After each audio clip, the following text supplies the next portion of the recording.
Shalom anak-anak Miss, apa kabar? Semoga kita semua dalam keadaan sehat ya. Hari ini kita kembali belajar pendidikan agama Kristen di kelas 4.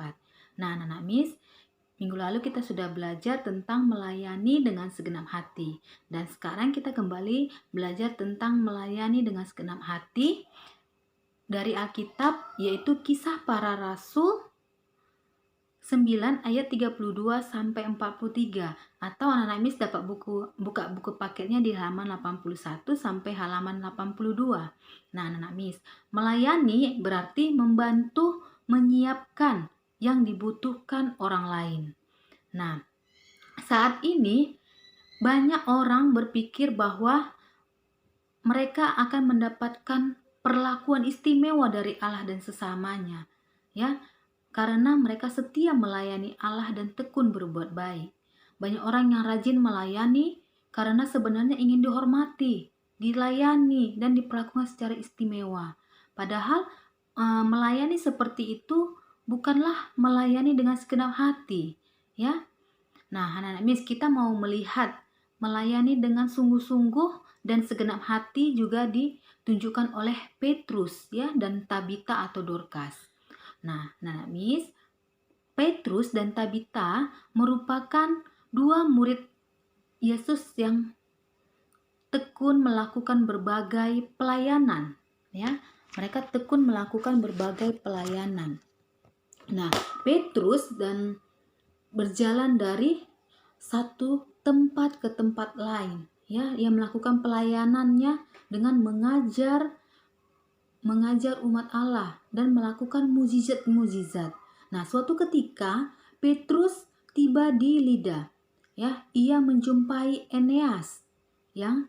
Di mana Eneas ini telah 8 tahun, ya, sudah 8 tahun ia terbaring di tempat tidurnya karena ia lumpuh, jadi dia tidak dapat melakukan apa-apa. Dia hanya bisa terbaring di tempat tidurnya.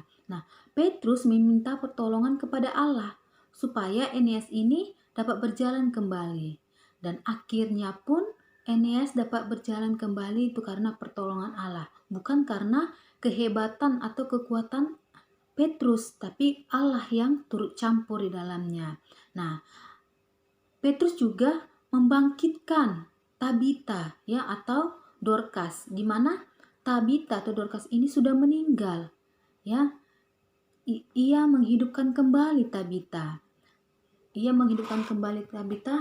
Petrus meminta pertolongan Allah, ya, supaya Tabita dihidupkan kembali karena banyak orang yang membutuhkan pertolongan Tabita. Karena pada masa hidupnya Tabita adalah suka melayani orang dengan memberi sedekah, ya. Pelayanan dilakukannya dengan memberi sedekah kepada orang-orang yang membutuhkan, ya, memberi pakaian-pakaian kepada janda-janda dan banyak lagi perbuatan-perbuatan baik yang dilakukan Tabita.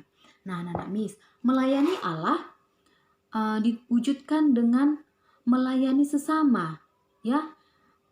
Kita dapat mewujudkan dengan melayani sesama. Kita patut bersyukur, ya, karena Allah telah merelakan anaknya yang tunggal, yaitu Tuhan Yesus, ya, melayani kita dengan rela mati di kayu salib, ya, untuk menyelamatkan kita dan menebus dosa-dosa kita.